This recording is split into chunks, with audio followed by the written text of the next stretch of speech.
everyone, and welcome to the channel. If this is your first time watching, my name is Alan and I make videos about birds, photography, and bird photography. Today I wanted to try something a little different and talk about something that I never have before on this channel, and that is my editing process. While I've used both Lightroom and Capture One extensively, lately I've been really preferring Capture One. Since most of the photography editing tutorials that I've seen out there, especially for birds, tend to focus on Lightroom, I thought it'd be helpful for anyone considering Capture One to see my full editing process. I'll show you how I set up Capture One, lay out my tools, import and cull photos, and we'll even edit a photo together. I'll also make sure to talk through my thoughts as I'm editing so that even if you are a Lightroom user, hopefully the general concepts in this guide will be helpful for you too. Let's jump into Capture One and get down to business.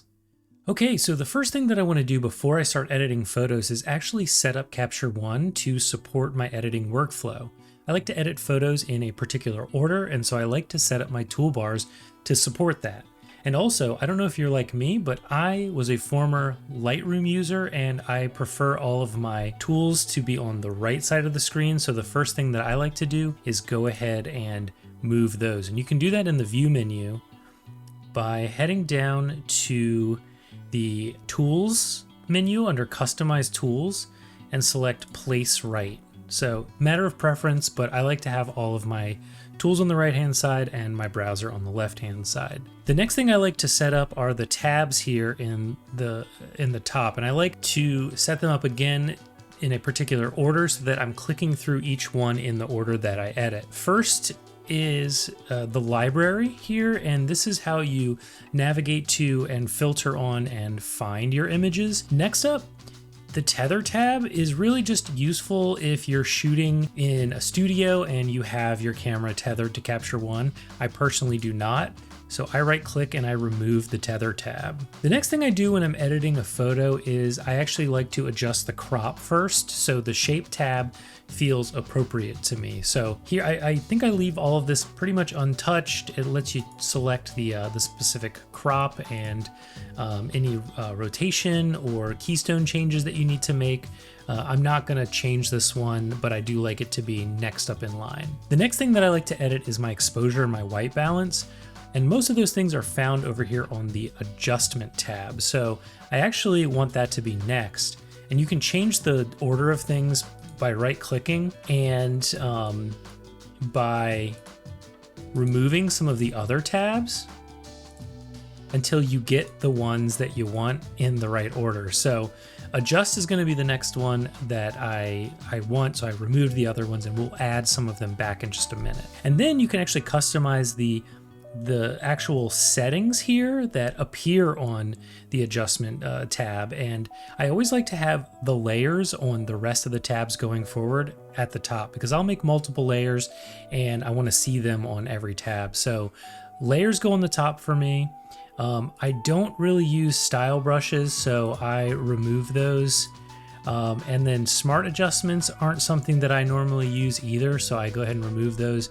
And then next up I've got white balance and exposure. And I do like white balance and exposure and the high dynamic range tabs to be next because I'm going to play with those first. I also like to have the levels there and the curve as well. So those all will stay. But then for color, I'm going to actually put those on a separate tab. So I just go ahead and remove those. So black and white goes.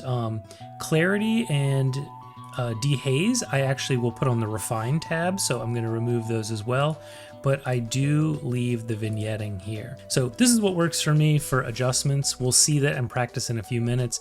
Feel free to customize this to support your own workflow. The next thing I do after I set the exposure and the white balance is I like to edit the color. So I'll click on these three dots here on the right and go to Add Tool tab and add a color tab. And then after that, I'm gonna add a refine tab. And on the refine tab, I'm actually using this for a few, occasional edits that I'll make.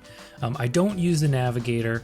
I don't really use the focus, but I will have the sharpening here, the noise reduction here, film grain, occasional dust removal. I really actually prefer to use the heal tool for that, so I'm just gonna go ahead and remove that. I do like to add clarity here, And so we've got the clarity and the structure. You know, I find these to be adjustments that I don't always make, but when I do, I feel like they're more of a refine thing to me. So I add them to this tab.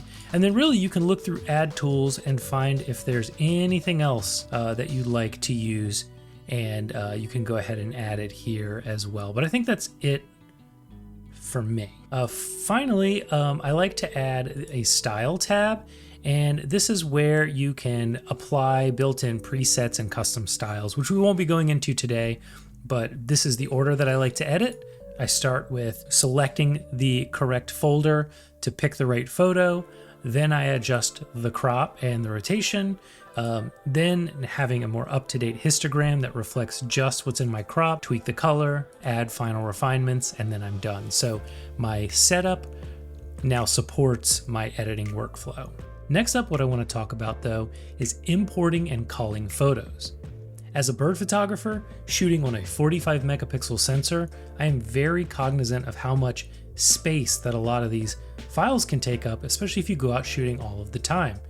And with those come storage costs, etc. And so it's really important to have a good, easy, simple, efficient way to cull out the photos that you don't want to keep and just delete them right away. And that's one of the things that I think Capture One is really good for. I prefer just to do individual sessions in Capture One instead of doing catalogs. So that is what I'm going to show you how to set up first. To do that, in Capture One, you're going to want to click on File and New Session, and a window is going to pop up that asks you to name the session. I always like to use the date, so we're going to give today's date, and then I'll give a little description after the date, and I'm just going to call this, YouTube tutorial shoot. And so this way I can sort it by date, and I can also see what it's about, and it just helps me to recall the correct session easily. So I'll click OK, and that's going to bring me to a new session that has no photos in it. And so the first thing I'm going to want to do is import those photos using the import button. Capture One will allow you to navigate to a particular folder or a memory card and import them, and by default, it will start to use some kind of AI to group similar images together. And I really like that it does this because it allows you to look at all of your little bursts of shots to pick the very best ones. So the way that this works is you use the arrows on your keyboard and the space bar. Up and down will go to the next group or the previous group, and left and right will show you the individual photos. So in this first group, I just have one photo of a tufted titmouse. I'm gonna choose not to import this one, so I'm gonna move down to the next group, and as you can see in this next group, I have 4 photos of the tufted titmouse in a similar position. Any that you want to select, you can hit the space bar to check, and it will be marked for import. I might, let's say, choose these 2. I'm going to skip this one and maybe skip this one. And then I'm going to move down to the next group. And so again, I just click along, and any of them that stick out to me that I want to keep, I'll check. And then the other ones that I don't want to keep, I will not. So here, this is a gray catbird. I don't like that it's sitting on my bird feeder's railing. It's not very natural looking. So I'll skip it. But ooh, I like these photos of it sitting on this mossy log, making some direct eye contact. So I think I'll pick these 2. Let's see, we've got a house finch here and a few of blue jay. By the way, if you're not sure if it's completely sharp or in focus, you can double click to zoom in, and it looks like this one is. And by the way, what you're seeing in this screen is actually just the thumbnail preview, so it might not look great in the preview, but as soon as you import it into Capture One, it will look a little bit better. Sometimes I get a little worried that I've messed up my shots while I'm on this screen, but I assure you once you import it, will look better. So from there, I go ahead and once I've selected all the ones that I want to import, I click import. And all of them are going to show up on the left. Once I have them imported, I will sometimes have 1 or 2 to choose between, and there are many ways that you can handle this scenario. What I like to do is I look through the similar sets. And by the way, you could actually do all of this within the culling screen that I showed you before. I just prefer to do it from the browser here.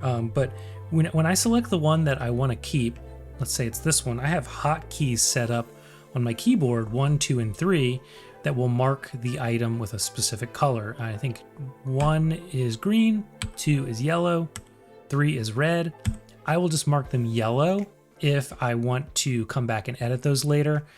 I don't know why, it doesn't really make sense, but I think that, for example, it'll help me to filter out this one that I've chosen not to edit. So I've picked this one, I've ignored this one. I think I like this one here with the tuft sticking up a little more. So I'll mark this one. Let's see. And then of these catbirds, I have a little more to work with on this top one. So I'll say number 2 there, and maybe we'll edit this one right here for the blue jay. And now I'm going to move over to my tools on the right. And this kind of brings me to the reason why I set up all of these tools in the order that I did, starting with library, which I promised we would come back to. Now I can actually filter my photos on the left by certain criteria over here. For example, I have marked 4 with the yellow tag, so now I can filter down, and those are the 4 that I'm going to edit. And I actually think I'm going to start with this gray catbird because I'm just loving this photo.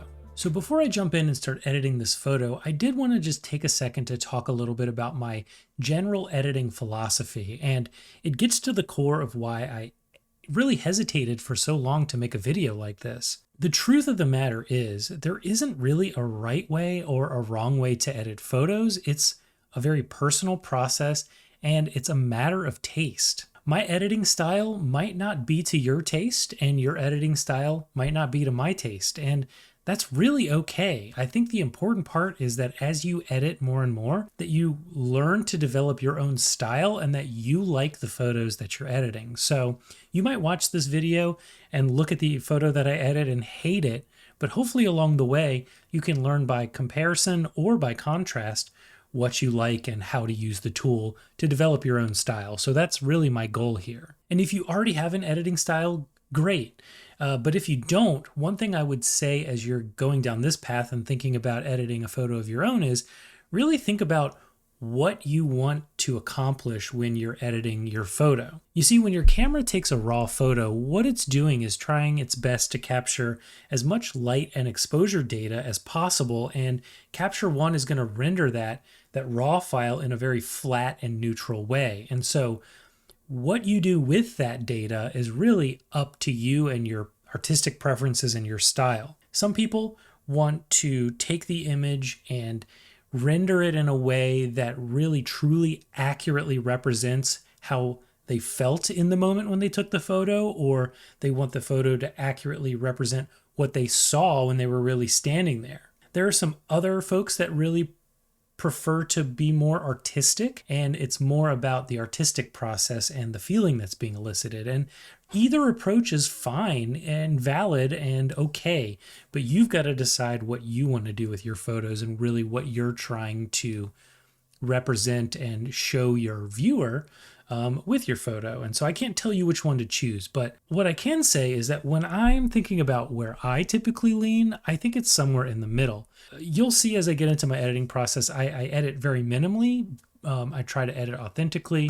I don't like to make too many edits, but I will remove something if it's distracting and taking away from the subject. I've said enough on that though, so let's jump back into Capture One and I will start editing this photo. I said before, I like to edit in the order that I set up my tools, which means I'm going to actually start by deciding my crop. And I do this for a few reasons, but the main one is that I like to edit based on the histogram. So the histogram is sort of your window of truth about your image. It accurately represents how much light data is there. The shadows are going to be over here on your left-hand side. The highlights are going to be on your right-hand side with the midtones in the middle, and how high those peaks go as you travel across the histogram represent how much light falls into that area. So as you can see with this photo, most of the exposure data that I have is leaning more towards the shadows, so it's a relatively dark image. And because sometimes you're not editing on a perfectly calibrated screen, or maybe you've got a laptop that has a brightness that's too high or too low, you really have to rely on the histogram to know what your image objectively looks like and not just what it looks like on your screen to your eyes. And the histogram will change as you crop. So for example, if I crop in to a dark area of this photo, you can see that the histogram is really all focused in on the left-hand side. But as I move it around towards some of the brighter spots in the image, you can see that it shifts more towards the right. So if I'm going to objectively know what's going on with my photo, I want to make sure I crop it first, I have an accurate histogram, and then I start to adjust my exposure and colors. So hopefully that makes sense, but let's go through in Capture One how to do some of the cropping. So the Shape tab in Capture One allows you to select an aspect ratio, and there's a crop tool at the top here that lets you adjust the crop. If I were to leave the aspect ratio as it was as I shot it, you can see here I can adjust sort of the size of the crop, maybe crop in and show just some of the mossy stick with a little bit of some of the nice background to the right or left of the birds. Maybe I could do something like this. If I wanted to change the aspect ratio, I could use the little drop down below the crop tool here, or my Shape tab to pick. So let's go with maybe square. I like square crops when there isn't a lot of movement in the image, and this photo really doesn't have a ton of movement. I think just the bird on the branch itself looks pretty nice. You know, occasionally I like to post my images on Instagram, and so I might actually choose for this image, if I did want to post it, a 3x4. So a 3x4 I think looks really nice on a phone, and I think it could minimize some of the bright spot distracting qualities. It also allows me to use the rule of thirds here to place the eye of the bird on the right hand side of this right line here, and it allows me to emphasize some of the moss on the stick, which I think is one of the better parts of this image. So I think this looks nice. You know, I might tweak it a little bit, something like this, but we'll go with this for the image. Now, after deciding the crop, the next thing I like to do is I go over to the Adjustment tab and I start editing the photo. And I will edit globally first, and then I will make adjustment layers to edit smaller aspects of the image. So I always leave the base image layer alone, by the way, in case I want to make some adjustments to the global adjustments that I made. So I like to create a new layer by clicking the little arrow beside the plus here and choosing New Filled Adjustment Layer. So this will actually, I'm going to call this Global Edits. This will actually be a layer that covers the entire image. And you can test this, by the way, at any time with a little shortcut key, the M button. You hit that and you can see the red will show which parts of the image will be affected by any of the edits you make on this layer. So because red is covering the entire image will be affected. And looking at my histogram, I can see that there's a lot of dark colors here leaning towards the shadows. And personally, I want to brighten this up a little bit. So I'm going to actually raise up the exposure. I'm going to say, 2/3 of a stop.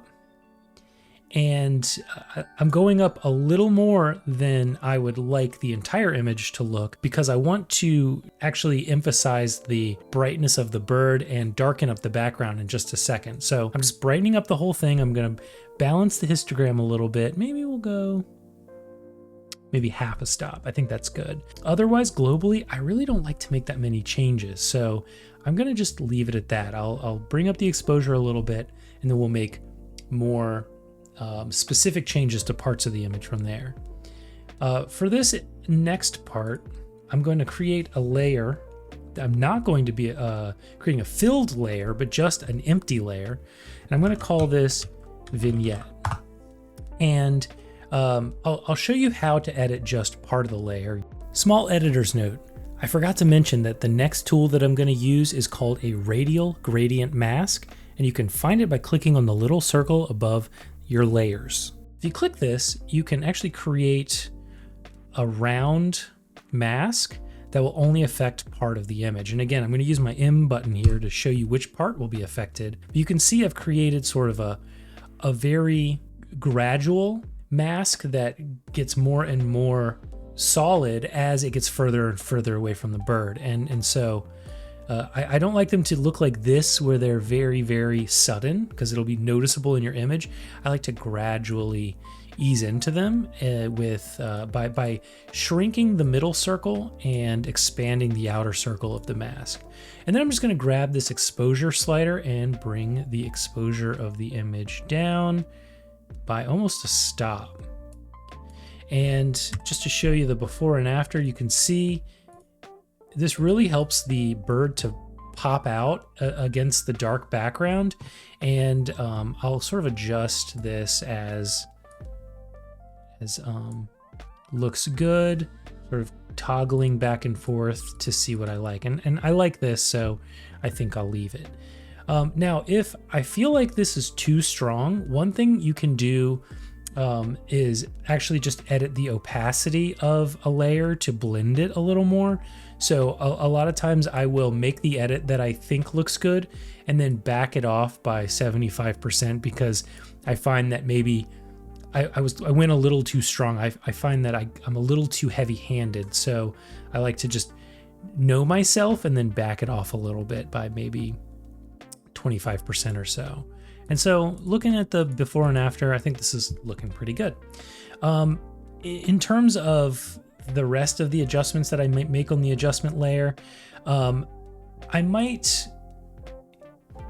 check periodically for any exposure warnings by checking this box here, the exposure warning toggle.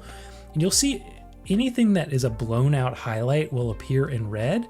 So I'll go down to my global layer and I might bring down my whites a little bit or bring down my highlights a little bit to minimize that, especially if it's taking up a large portion of the bird. So if it looked like something like this or looked like this, you could see it would be just a little too blown out and I'd want to bring that down. But I think just a little tiny bit here and we're doing okay. I know that a lot of folks recommend adding an S curve to the image, and I think a ever so slightly gradual one to the global edits looks good. It helps to add a little contrast and just sharpness and clarity to the image, so I'm okay with that. But again, if you feel like you've overdone it, you can bring down these global edits just a little bit, just in case you felt heavy-handed. And again, that's why I like to make these their own layer. But once I have finished with the adjustment layer, 9 times out of 10 I'm done, and truth be told, I would be okay with this being the final edit. Just to show you one more before and after, I think this looks pretty good. But just to show you all of the tools, I am going to show you another trick I learned that I wish I could remember from whom I learned it, but unfortunately I cannot, but it has to do with the color tab. Now this, I think, is a really great strategy for getting a nice final image. Before I finish, I always like to create a new filled layer when I use this technique called colors. And I will use the color editor and click onto each color and bring the saturation down to 0. And you'll get to watch as the image slowly becomes a black and white image. And I love this technique because it helps you to see the photo, just the exposure look of the image, to make sure that it doesn't look off or look wrong in black and white before you start adding the colors back. So I'll go back to the adjustment tab and look at this, and you know what? I do think I want to bring the vignette up a little bit more, darken those backgrounds a little bit, and maybe even bring up that exposure a little bit to 0.7. And I think that looks good. And once you get to a place where it looks good in black and white, It's fun to go to each color and start to bring them back up while excluding others that might be secretly affecting your image. And let me show you a really good example of this. If I look at the blues on the colors tab and bring those up all the way, you can see that the sky is actually casting a blue color onto this bird that I didn't really notice when I was looking at the bird, and that I think is a little bit distracting. So as I'm bringing colors back, I might be trying to reduce some of those casts. But before we get to that, let's start with the most impactful color, and that is green. And you can see you start bringing up the green, and I'm going to bring this one up to about -11. I don't want it to go all the way to 0. I feel like now it looks a little too strong, so maybe say -8, -9, something around those lines. And I think that looks good. And you can also darken the greens just a little bit by bringing the lightness down a little more. And you could even adjust the hue if you wanted to. Next up, I think we had some yellows on this mossy branch, so I'm going to bring those up and I'm going to really expose those because I want those to stick out and just add a little color pop to the image. And I think I'll do the same thing with the orange. I think the oranges, I'm going to over saturate those just a little bit. Now the bird is still looking pretty gray here, and so I like to click back and forth to see before and after what the bird looks like to me. And I think I can see that there's a little bit of purple and pink here on its tuft. So let's go ahead and bring some of those colors up. I'm going to really saturate that a little bit. Same with the pinks. And I think that's looking pretty good. Now this, I think, is missing red in the eye. So I'm going to want to bring the reds up, and I really want the eye to pop a little bit, so I'm going to expose that just a little bit more than 0. And I can't leave the blues completely out, or this is going to look like a weird black and white image. It's just going to look unnatural. But what I don't want to do is overcast the image with blue, so I'm just going to bring it up halfway, maybe -23. Same with the light blues, and I think that takes away enough of the cast to not be distracting, but adds enough of blue in to make this look natural. So again, just clicking before and after, I think that looks pretty good. And I would almost be done, but I'm going to show you a few more things that I might do depending on the image. I'm going to actually zoom in and show you the bird's eye. So this catbird has a lot of glare in its eye, and one thing that I think makes a really strong connection in your image between the viewer and the subject is eye contact. And the bird is looking directly at me, and so I want the viewer to see that as well. And with this glare, I think it kind of takes away from that a little bit. So I might add a new layer called eye and use this paintbrush tool to paint a mask on. So I'm using my M key again to see the mask. I'm just going to paint just over the eye, and I'm going to go back to my adjustment, and I might adjust the contrast. I might adjust the exposure and expose it a little bit, bring up saturation on the eye a little bit, and then even maybe create another layer called pupil, where I just paint over the pupil itself. Try to be really careful here. And for that, I might really bring down the exposure quite a bit, some of the blacks, increase the contrast, just sort of to make the pupil stand out a little more. And then finally, I might add a layer called eye glare, where I just paint over just the highlight of the sky, and I'm gonna bring down the highlights, bring down the exposure a little bit, just make it less distracting, and maybe even bring up the reds of the eye a little bit more. So now you can see that the eye is really popping out. And again, I get a little heavy-handed and I might have overdone it a little bit. So let's bring it, let's look it over and maybe blend it in, bring it back a little bit. So there you go. And so again, I think it just makes a huge difference to the image. And so I might play with that a little more and bring it down to maybe 50%, just find what looks good. But always take a look at it, click the before and after, and make sure that it's looking good. Now, we're almost done here, but a few other things I wanted to show you have to do with the Refine tab. Notice I've gone back and in between takes, and I've added a levels for my histogram and layers because I want to have those on every tab. And I just want to show you a few other things that you can do.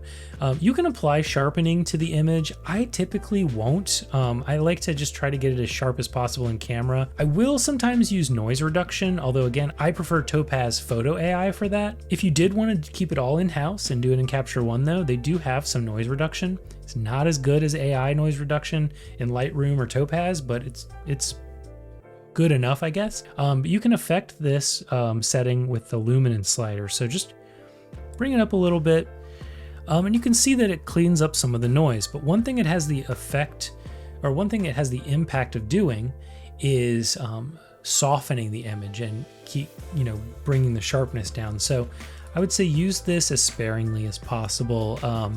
But again, it can remove some of the noise from the image. I also sometimes will use clarity and structure to really make some of these fine details of the feathers really pop out. So, I might drag them up. And let me show you one more trick. Capture One has recently added subject and background mask tools.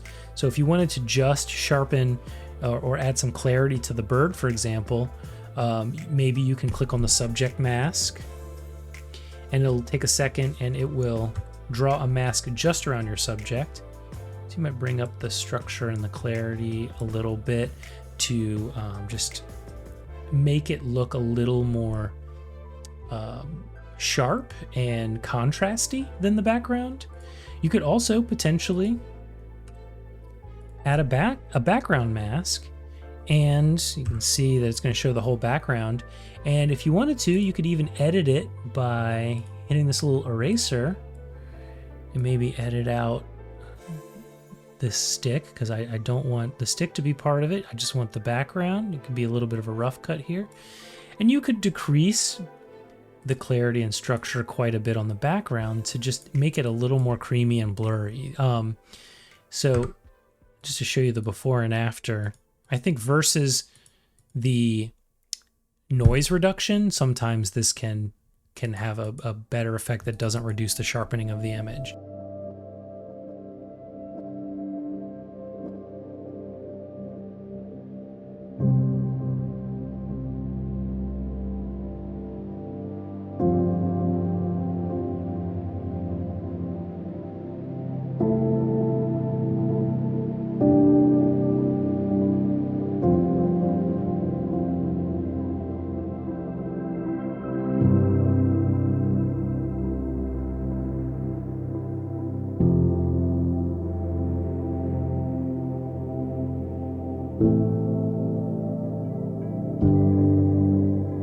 Okay, it's time to wrap things up.